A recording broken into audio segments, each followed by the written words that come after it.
The reason that I chose the speech-language pathology program here at Moravian was the problem-based learning curriculum. Our program is unique because it does have a problem-based learning component. In fact, the whole curriculum is problem-based learning framed. We prepare the future speech-language pathologist. We are the first program in the United States to use a different type of teaching students how to prepare to do their job. We are excited to be the first in the US that is problem-based in nature. The idea is that the curriculum is presented through cases. Problem-based learning is basically an approach where we take a case and we dissect it and go through the motions of what you would do in a real-life scenario. It helps you think as a clinician, and you have a purpose behind learning instead of just remembering a chunk of information. Each week in our program, our students are introduced to a new case study. It starts out very typical and gets more complex throughout their period of study, but it's a very carefully designed case that gets at a lot of the learning outcomes that they would get in a disorder-based class. We have divided it into 6 steps. Our step 1 of it is really to begin working as a team.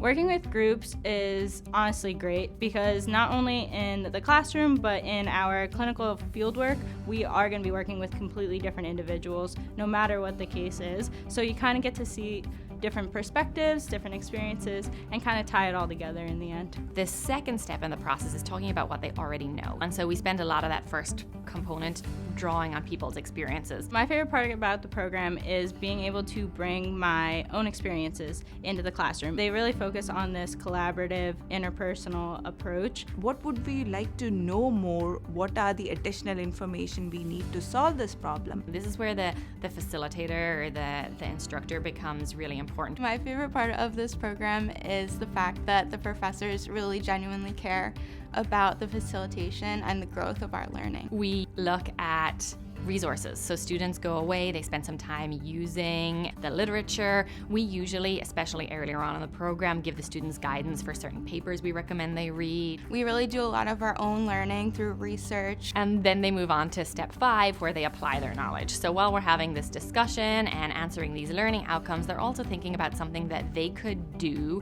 and make as a product. And finally, since reflection is part of all kind of learning, step 6, our final step, is reflecting and evaluating how they did and what they learned and what would be some ways to improve their learning. Students and the facilitator get to talk about the efficiency with which they mastered this problem, the things they think they could change going forward, how they think they're operating as a group, and what they might do to improve that functioning. And I think that this is a really important part in the process as applicable to their future careers as clinicians, because you are always part of a team.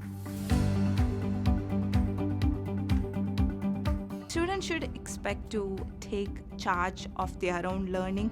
We are there in the role of facilitators. We do try to facilitate their learning, but I think the students do have to take responsibility, a significantly higher level of responsibility for their own learning. I do believe that this problem-based learning approach helps bridge that theory-practice gap pretty significantly, and so a lot of what we do is very directly applied to the clients that the students work with.